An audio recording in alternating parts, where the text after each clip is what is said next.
देख रहे हैं गुलिस्तान न्यूज और मैं हूं आपके साथ पूजा शर्मा। चलिए बिना किसी देरी के शुरू करते हैं फटाफट खबरों से। कृषि कानून के विरोध में आंदोलन कर रहे किसानों का आज 95वां दिन है। कड़कड़ाती सर्दी में भी आंदोलनकारी किसान अपनी मांगों पर अड़े हुए हैं। आज होने वाली सरकार किसान संगठनों की बैठक टल गई है। अब यह बैठक कल होगी। इस बीच आज सुप्रीम कोर्ट द्वारा गठित कमेटी की पहली बैठक चल रही है। किसान संगठन इस कमेटी का विरोध करते आए हैं। ऐसे में अब कमेटी की पहली बैठक से क्या निकलता है, इस पर हर किसी की निगाहें हैं। बता दें कि सुप्रीम कोर्ट ने 4 सदस्यों की कमेटी बनाई थी, जिसमें से भूपेंद्र सिंह मान ने खुद को अलग कर लिया था। अब इस कमेटी में अशोक गुलाटी, अनिल घनवंत और प्रमोद जोशी भी शामिल हैं। दिल्ली पुलिस की स्पेशल ब्रांच के खुफिया इनपुट्स के मुताबिक करीब 1 लाख बाइकर्स 26 जनवरी को निकाले जाने वाले किसान तिरंगा यात्रा में शामिल हो सकते हैं। बीजेपी के रणनीतिकारों ने अन्ना हजारे को किसान आंदोलन में जाने से रोकने की कावियत शुरू कर दी है। अन्ना को अनशन से रोकने के लिए पूर्व कृषि मंत्री राधाकृष्ण वीके पटेल को आगे किया है। बिहार में मंत्रिमंडल के विस्तार की अटकलों पर सीएम नीतीश कुमार ने विराम लगा दिया है। सीएम नीतीश कुमार ने कहा, फिलहाल मंत्रिमंडल का विस्तार नहीं होगा। नीतीश कुमार ने कहा कि ये बीजेपी का अंदरूनी मामला है, उनकी आपस में बातचीत हो रही है, लेकिन अब ये नहीं बता सकते कि कैबिनेट का विस्तार 2 दिन में होगा या 10 दिन में। सीएम ममता बनर्जी के नंदीग्राम से विधानसभा चुनाव लड़ने का ऐलान के बाद शुभेंदु अधिकारी ने ताल ठोक कर कहा कि अगर उन्होंने नंदीग्राम में ममता बनर्जी को नहीं हराया तो वह राजनीति छोड़ देंगे। गुजरात के सूरत में बड़ा हादसा हुआ है, जहां एक ट्रक ने फुटपाथ पर सो रहे 18 लोगों को कुचल दिया, जिसमें से 15 लोगों की मौत हो गई है। पुलिस का कहना है कि मरने वाले सभी मजदूर हैं और राजस्थान के रहने वाले हैं। फिलहाल घायलों को अस्पताल में भर्ती कराया गया है, जहां उनका इलाज चल रहा है। राजस्थान सरकार ने जालौर के दर्दनाक बस हादसे की जांच जोधपुर के संभागीय आयुक्त से करवाने का निर्णय लिया है। इसके अलावा मृतकों के परिजनों को 2 लाख की आर्थिक सहायता दी जाएगी। देश में संक्रमितों की संख्या बढ़कर 1,05,81,837 हो गई है, जबकि कोरोना मृतकों की संख्या बढ़कर 1,52,556 हो गई है। पिछले 24 घंटे में कोरोना वायरस के 10,064 नए संक्रमित मिल गए हैं। वहीं इस दौरान 137 लोगों ने संक्रमण के चलते अपनी जान गंवाई है। देश में दुनिया का सबसे बड़ा टीकाकरण शुरू हुए 3 दिन हो गए हैं। इस दौरान 3,81,305 लोगों को कोविड टीका लगाया गया, जिनमें से 580 प्रतिकूल प्रतिक्रियाएं के मामले सामने आए हैं। हालांकि वैक्सीनेशन की रफ्तार दिल्ली, पंजाब समेत कई राज्यों में काफी धीमी है। दिल्ली एम्स में बीते दिन केवल 8 लोगों को टीका लग पाया है। अर्नब गोस्वामी और बीएआरसी इंडिया के पूर्व सीईओ पार्थो दास गुप्ता के बीच व्हाट्सएप संदेशों को लेकर एनबीए ने रिपब्लिक टीवी को तत्काल प्रभाव से आईबीएफ की सदस्यता से निलंबित करने की मांग की है। राजस्थान में नाइट कर्फ्यू खत्म करने का फैसला लिया गया है। इसके अलावा गहलोत सरकार ने चरणबद्ध तरीके से कुछ छूट देने का निर्णय भी लिया है। उत्तर बंगाल के जलपाईगुड़ी जिले में टीएमसी के कार्यकर्ता की हत्या के आरोप में पुलिस ने भारतीय जनता पार्टी के 4 कार्यकर्ताओं को गिरफ्तार किया है। बिहार के डीजीपी एसके सिंघल का कार्यकाल 2022 तक बढ़ा दिया गया है। वह अगले 8 महीने में सेवानिवृत्त होने वाले हैं। उत्तराखंड के सीएम त्रिवेंद्र सिंह रावत ने देहरादून के एडीएम अरविंद कुमार को करप्शन के आरोप में पद से हटा दिया है। केरल के पलक्कल जिला के कोंगद से विधायक केवी विजयदास का निधन हो गया है। केरल के सीएम ने विजयदास के निधन पर शोक जताया है। आप सांसद संजय सिंह को जान से मारने की धमकी दी गई है, जिसके बाद उन्होंने दिल्ली के नॉर्थ एवेन्यू थाने में जान से मारने की धमकी दिए जाने की शिकायत दर्ज कराई है। दिल्ली बीजेपी अध्यक्ष आदेश गुप्ता ने केजरीवाल सरकार की नई एक्साइज नीति पर सवाल उठाते हुए कहा है कि नई एक्साइज नीति न सिर्फ युवाओं के खिलाफ है, बल्कि यह समाज में अपराध को भी बढ़ावा देने वाली है। आदेश गुप्ता ने कहा कि केजरीवाल सरकार को अपनी इस नई नीति में बदलाव करना चाहिए। अगर सरकार ऐसा नहीं करती है तो बीजेपी के कार्यकर्ता सड़क पर उतरकर इस नीति के खिलाफ प्रदर्शन करेंगे। संसद की स्थायी समिति की 21 जनवरी को होने वाली बैठक में व्हाट्सएप की गोपनीयता नीति में बदलाव पर चर्चा होगा। इस बैठक में फेसबुक और ट्विटर के अधिकारी भी मौजूद रहेंगे।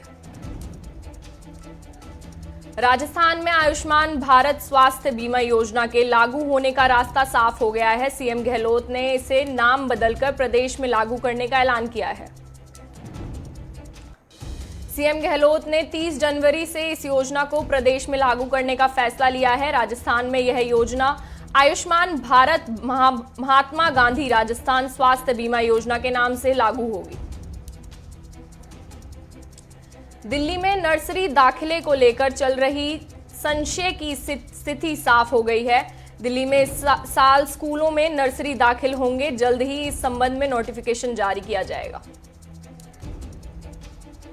पश्चिम बंगाल में चुनाव कार्यक्रम के ऐलान से पहले आईसी वोटर के सर्वे में ममता बनर्जी की सत्ता में वापसी का अनुमान जताया गया है। हालांकि इसमें यह अनुमान भी जताया गया है कि बीजेपी को भी लाभ होगा। सी वोटर के सर्वे में मुख्यमंत्री ममता बनर्जी सबसे पसंदीदा मुख्यमंत्री उम्मीदवार के तौर पर उभरी हैं। मुख्यमंत्री पद के लिए ममता बनर्जी को 48.8% लोगों ने पसंद किया है। आरएसएस की अखिल भारतीय प्रतिनिधि सभा इस साल 19 मार्च से 20 मार्च को बेंगलुरु में होगी। इस प्रतिनिधि सभा में आरएसएस के कार्यवाह का चुनाव हो सकता है। सूत्रों की माने तो सरकार्यवाह भैया जी जोशी की जगह नए सरकार्यवाह चुना जाएगा। इस बैठक में यह सरकार्यवाह का भी चयन किया जाएगा। इलाहाबाद हाईकोर्ट ने आगरा के डीएम को ताजमहल के आसपास 500 मीटर की परिधि में गोल्फ गाड़ियों का संचालन नियमित करने का आदेश दिया है। दिल्ली समेत पूरा उत्तर भारत ठंड से कंप रहा है। मौसम विभाग के मुताबिक ये हालात अगले 3 दिनों यानी 22 जनवरी तक रहेंगे। मौसम विभाग ने अलर्ट जारी करते हुए कहा है कि अगले 3-4 दिन में राजधानी दिल्ली का न्यूनतम तापमान 3 डिग्री तक जा सकता है। आज सुबह के वक्त दिल्ली में एक बार फिर कोहरे की चादर नजर आई। इंडिया गेट के आसपास विजिबिलिटी तकरीबन 200 मीटर दर्ज की गई। मौसम विभाग के मुताबिक 22 जनवरी तक पंजाब, हरियाणा, राजस्थान, यूपी और उत्तराखंड में घने कोहरे और शीतलहर का सिलसिला जारी रहेगा। उत्तराखंड के पहाड़ों में शीतलहर का प्रकोप बढ़ गया है। बागेश्वर में कोहरे की वजह से सूरज दिखाई नहीं दे रहा है। अलाव के सहारे लोग ठंड का मुकाबला कर रहे हैं। कश्मीर में शीतलहर का दौरा जारी है। भारी बर्फबारी के बीच तापमान -6.2 तक पहुंच गया है। अमरोहा में गैराज में खड़ी कार में अचानक आग लगने से अफरा तफरी मच गई। हालांकि बाद में आग पर काबू पा लिया गया। संभल में बेनामे को लिखवाने के दौरान 2 वकील आपस में भिड़ गए। दोनों के बीच जमकर मारपीट हुई। इसका वीडियो सोशल मीडिया पर काफी ज्यादा वायरल हो रहा है। बसपा ने वरिष्ठ अभिवक्ता और समाज सेवी नीलम सिंह कुशवाहा को मधुबन विधानसभा का प्रभारी बनाया। इस मौके पर उन्होंने कहा कि बीजेपी सरकार में महिला असुरक्षित हैं। रामपुर से सांसद अजाम खान के ड्रीम प्रोजेक्ट मोहम्मद अली जौहर यूनिवर्सिटी की 1400 बीघा जमीन राजस्व अभिलेखों में जौहर यूनिवर्सिटी के नाम काटकर सरकार के नाम दर्ज की गई है। देवरिया में आईटीआई कॉलेज का शिवपाल यादव ने उद्घाटन किया। इस मौके पर उन्होंने कृषि कानूनों को किसान विरोधी बताया। गोरखपुर के बीजेपी सांसद रवि किशन ने सांसदों की रैंकिंग में देश में 24वां और उत्तर प्रदेश में पहला स्थान हासिल किया है। मऊ में अब्दुल अंसारी के पुण्यतिथि में अल्पसंख्यक कांग्रेस कमेटी के प्रदेश अध्यक्ष शाहनवाज आलम शामिल हुए। इस मौके पर उन्होंने कहा कि 2022 में प्रदेश में कांग्रेस की सरकार बनेगी। गुलबर्ग में कांग्रेस संकल्प समारोह के दौरान कांग्रेस के प्रदेश अध्यक्ष डीके शिव कुमार ने किसानों को लेकर बीजेपी सरकार की निंदा की है। जालंधर में किसान संगठनों ने सांसद हेमा मालिनी को पत्र लिखकर मांग की है कि हेमा मालिनी पंजाब आकर किसानों को कृषि कानूनों के फायदे बताएं। अमेठी में चोरों ने स्वामी परमहंस आश्रम को निशाना बनाया। चोर आश्रम से चांदी के सिक्के, चांदी की कटोरी समेत हजारों की नकदी चोरी कर फरार हो गए। कांग्रेस प्रदेश अध्यक्ष उम्मेद सिंह चंपावत ने नगर पालिका चुनाव के मद्देनजर रानी नगर पालिका के पार्षद प्रत्याशियों के वार्डों में पहुंचकर जनसंपर्क किया। बांदा में खनिज विभाग और प्रशासनिक टीम ने कई क्षेत्रों में छापेमारी कर 3 दर्जन से ज्यादा ओवरलोड बालू लदे ट्रकों को पकड़ लिया है। भीनमाल में 3 दिवसीय माघ फुटबॉल कप 2021 का समापन हो गया है। इस अवसर पर मुख्य अतिथि ने जीवन में खेलों के महत्व के बारे में बताया। सरदार शहर में सड़क सुरक्षा सप्ताह का शुभारंभ किया गया। इस मौके पर डीएसपी नरेंद्र शर्मा ने वाहन चालकों को सड़क सुरक्षा के प्रति जागरूक किया। बूंदी में सड़क सुरक्षा माह का शुभारंभ हुआ। इस दौरान दोपहिया वाहनों को हेलमेट वितरित किए गए और यातायात नियमों के बारे में बताया गया। लाखेरी में चोरों के हौसले बुलंद होते जा रहे हैं। यहां चोर खड़े ट्रैक्टर ट्रॉली के टायर खोलकर ले गए। सहरसा में अपराधियों ने हथियार के बल पर सीएमएस कार्यकर्ता कर्मी से लाखों रुपए लूटकर फरार हो गए। पुलिस मामले की जांच कर रही है। बाड़मेर में नाबालिग लड़की की दुष्कर्म के बाद हत्या कर दी गई। मौके पर पहुंची पुलिस ने शव को कब्जे में लेकर जांच शुरू कर दी है। जालंधर में तेज रफ्तार ट्रक की चपेट में आने से महिला की मौत हो गई, जबकि 2 लोग घायल हो गए हैं। घटना के बाद ट्रक ड्राइवर ट्रक लेकर मौके से फरार हो गया है। मरवाही में एक पुलिस आरक्षक ड्यूटी के दौरान शराब पीने के आरोप में तत्काल प्रभाव से निलंबित कर दिया गया है। पटना में गुरु गोविंद सिंह महाराज की 354वां प्रकाश पर्व को लेकर श्रद्धालुओं ने गुरुद्वारे से प्रभात फेरी निकाली। जोधपुर में नगर निगम महिला कर्मचारी से प्रेम का इजहार करना निगम इंस्पेक्टर को भारी पड़ गया। महिला कर्मचारी ने निगम इंस्पेक्टर की जमकर धुनाई कर दी। समाजवादी पार्टी के अध्यक्ष अखिलेश यादव ने गोंडा में एक प्रतिमा का अनावरण किया। अररिया में किसान आंदोलन के समर्थन में 26 जनवरी को ट्रैक्टर रैली निकाली जाएगी। इस रैली को तमाम विपक्षी दलों ने अपना समर्थन दिया है। जोधपुर एसीबी की टीम ने कार्रवाई करते हुए आरटीओ ऑफिस में संविदा कर्मी को 600 रुपए की रिश्वत लेते हुए रंगे हाथ दबोच लिया है।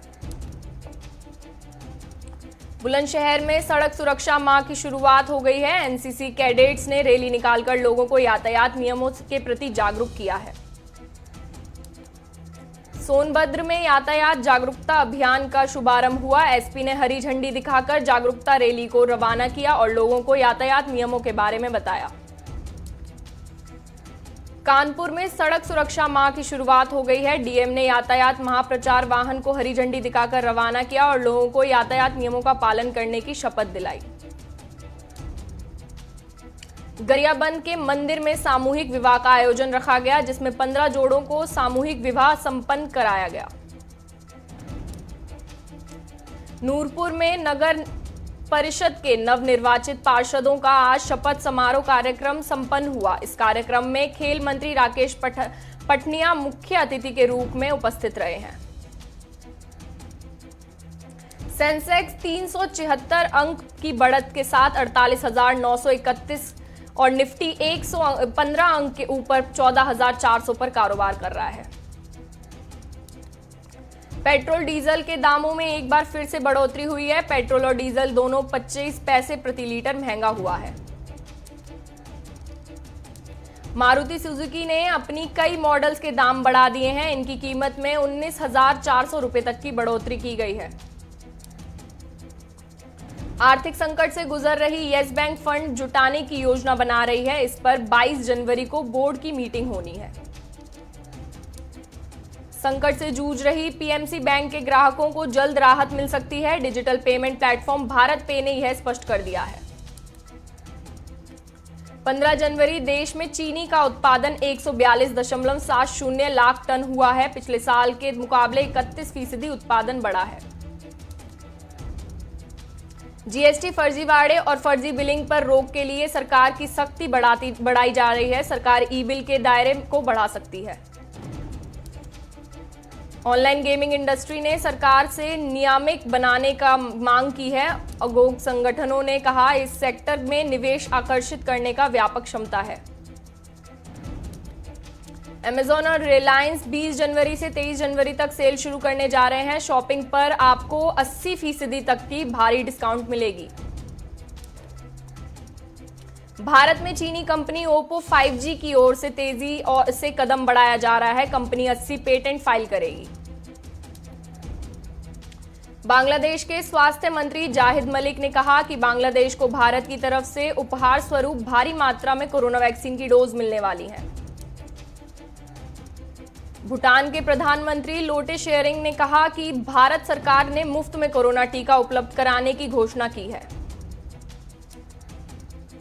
विश्व में पिछले 24 घंटे में कोरोना के 4,56,710 मामले सामने आए हैं, जिसके बाद कुल मामलों की संख्या 9,59,76,119 हो गई है। ब्रिटेन में बीते 24 घंटे में 37,535 कोरोना के नए केस सामने आए हैं और 599 लोगों की जान चली गई है। WHO ने सभी देशों से वैक्सीन के वितरण में निष्पक्षता बरतने की अपील की है। WHO ने कहा है कि दुनिया इस समय नैतिक विफलता के कगार पर है। नॉर्वे ने चेतावनी दी है कि कोरोना वायरस से पूरी तरह बचाव के लिए लोगों को 3 बार वैक्सीन लगवानी पड़ेगी। जो बाइडेन के शपथ ग्रहण से पहले वॉशिंगटन में सुरक्षा व्यवस्था चाक चौबंद बंद कर दी गई है। वहां करीब 35,000 पुलिसकर्मियों को तैनात किया गया है। रूस के विदेशी मंत्री ने कहा है कि भारत हमेशा से ही रूस का अहम साथी रहा है और आगे भी ऐसा ही रहेगा। पाकिस्तान के निर्वाचन आयोग ने अपनी संपत्तियों को विवरण पेश करने में विफल रहने पर सीनेट और प्रांतीय विधानसभा के 154 सदस्यों की सदस्यता को निलंबित कर दिया है। फिलीपींस में भारत समेत 30 देशों की उड़ानों पर यात्रा प्रतिबंध 31 जनवरी तक कर दिया गया है। देश भर में विरोध और दर्ज हुई शिकायतों के बाद तांडव वेब सीरीज के डायरेक्टर अली अब्बास जफर ने बिना शर्त के माफी मांगी है। अली अब्बास जफर के माफीनामे पर कंगना ने तंज कसा है। कंगना ने ट्वीट पर लिखा, माफी मांगने के लिए बचेगा कहां, बोलो अली अब्बास जफर, है हिम्मत अल्लाह का मजाक उड़ाने की। तांडव वेब सीरीज पर विवाद से अमेजॉन प्राइम वीडियो वाले घबरा गए हैं, इसलिए मनोज बाजपेयी की द फैमिली मैन 2 के ट्रेलर की लॉन्चिंग आगे बढ़ा दी गई है। विराट कोहली ने बेटी के जन्म के बाद अपना ट्विटर बायो चेंज किया है। उन्होंने अपना ट्विटर बायो चेंज कर लिखा है, a proud husband and father. Mahesh Bhatt की वाइफ सोनी ने रिया चक्रवर्ती का सपोर्ट किया है। सोनी ने कहा, कोई उसके साथ काम क्यों नहीं करेगा, वो मासूम है। ऑस्ट्रेलियन ओपन पर कोरोना का साया मंडरा रहा है। दरअसल टूर्नामेंट से जुड़े 9 लोगों की टेस्ट रिपोर्ट पॉजिटिव आई है, जिसके बाद बोपन्ना समेत 72 खिलाड़ियों को क्वारंटीन किया गया है। लियोनेल मेसी को स्पेनिश सुपर कप में फाइनल में रेड कार्ड दिखाया गया। यह उनके 753 मैचों के क्लब करियर का पहला रेड कार्ड रहा। पंजाब, तमिलनाडु और Vadodara team T20 Syed Mushtaq Ali trophy के क्वार्टर फाइनल में पहुंच गई। तीनों टीमों ने लीग राउंड के अपने सभी 5 मुकाबले जीते। श्रीलंका में होने वाले एशिया कप से टीम इंडिया हट सकती है। दरअसल टूर्नामेंट का आयोजन पिछले साल होना था, लेकिन कोरोना की वजह से स्थगित करना पड़ा। इंग्लैंड टेस्ट सीरीज में विराट और ईशांत की वापसी हो सकती है। वहीं इस टेस्ट सीरीज के लिए बुमराह और अश्विन की फिटनेस पर सस्पेंस लगा हुआ है। तो चलिए फिलहाल के लिए इतना ही। देश और दुनिया की तमाम खबरों के लिए हमसे बने रहें। नमस्कार।